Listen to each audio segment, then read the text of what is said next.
നടരാജഗുരുവിൻ്റെ സമഗ്രമായ ജീവിതചരിത്രം വർക്കല നാരായണ ഗുരുകുലത്തിൽ നിന്നും ഈ അടുത്ത കാലത്തും പബ്ലിഷ് ചെയ്തിട്ടുണ്ട്.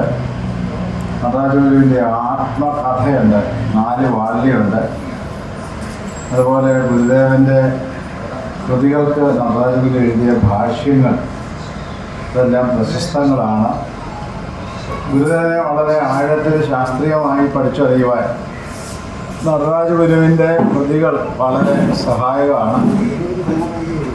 നടരാജഗുരു ജനിച്ചത് 1895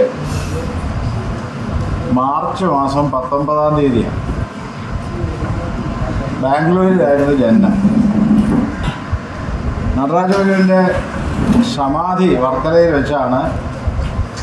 അത് 1972 ഫെബ്രുവരി മാസം 19-ാം തീയതിയാണ്. നടരാജഗുരു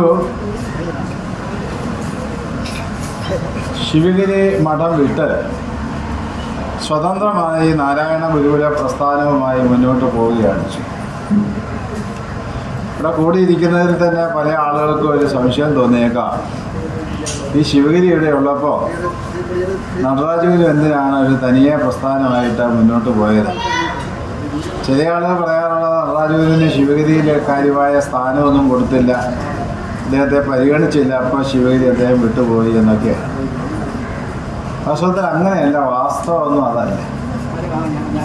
നടരാജഗുരുവിനെ ഗുരുദേവൻ അന്ന് 2000 രൂപ കൊടുത്താണ് വിദേശത്തേക്ക് അയച്ചത്. അന്നത്തെ 2000 എന്ന് പറഞ്ഞാൽ ഇന്ന് എത്ര ആയിരമാണ് നിങ്ങൾ ചിന്തിച്ചു നോക്കുക. ഉപരിപഠനത്തിന് വേണ്ടി ഗുരുദേവൻ അയച്ചതാണ്. എവിടെയാണ്? യൂറോപ്പിലേക്ക്, പാരീസിലേക്ക്. ആ പാരീസിലെ സോർബോൺ യൂണിവേഴ്സിറ്റിയിൽ നിന്നും നടരാജഗുരു ഡോക്ടറേറ്റ് എടുത്തു. അത് ശ്രീനാരായണ ഗുരുദേവൻ്റെ ആത്മോപദേശ ശതകത്തെ ആസ്പദമാക്കി എഴുതിയിട്ടുള്ള വിദ്യാഭ്യാസ ദർശനത്തെക്കുറിച്ചുള്ള പഠനമാണ് നടരാജഗുരുവിന് അവിടെ വെച്ച് ഡോക്ടറേറ്റ് ലഭിക്കുന്നത്. ഗുരുദേവൻ അയക്കുമ്പോൾ നടരാജഗുരുവിനോട് പറഞ്ഞ് 4 മാസം, കൈവിരലിങ്ങനെ പൊക്കി കാണിച്ചു 4 മാസം. മെയ് മാസം 20-ാം തീയതിയാണ് അയച്ചത്. 4 മാസം നിങ്ങളൊന്ന് കൂട്ടി നോക്കിയേ. May, June, July, August, September, കൃത്യം 4 മാസം. സെപ്റ്റംബർ 20-ന് ഭഗവാന്റെ മഹാസമാധി. ശ്രീനാരായണ ഗുരുദേവൻ മഹാസമാധി 4 മാസം മുമ്പ് തന്നെ പ്രവചിച്ചതിൻ്റെ ഏറ്റവും വലിയ തെളിവ് നടരാജഗുരു രേഖപ്പെടുത്തിയിരിക്കുന്ന ഇതിന്. ഗുരു എന്ന് പറയുന്നത് അനന്തരഗാമി.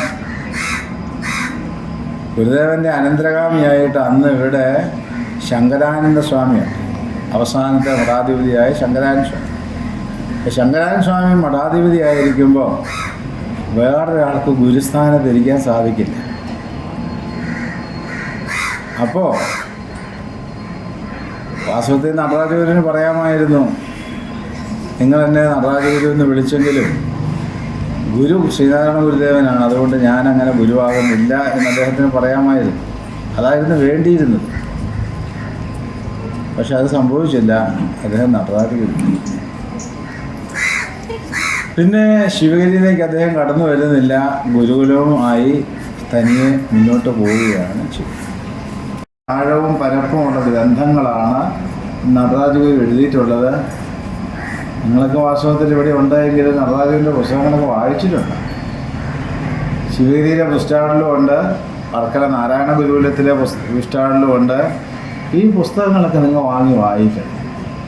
നിങ്ങൾ മത്തി അയിലയൊക്കെ വാങ്ങുന്നതിന് വേണ്ടി എത്ര ആയിരങ്ങൾ ചിലവഴിക്കുന്നുണ്ട്? ഈ മത്തി അയിലയും മീനും പോർക്കും ഒക്കെ വാങ്ങിക്കുന്ന പൈസ കൊണ്ട് കുറച്ച് നല്ല പുസ്തകങ്ങൾ വില കൊടുത്ത് വാങ്ങി, എന്നിട്ട് ദിവസവും അതിൻ്റെ കുറേ ഭാഗങ്ങൾ വായിക്കുക. അത് ജീവിതത്തിൻ്റെ സ്വധർമ്മമാണ്.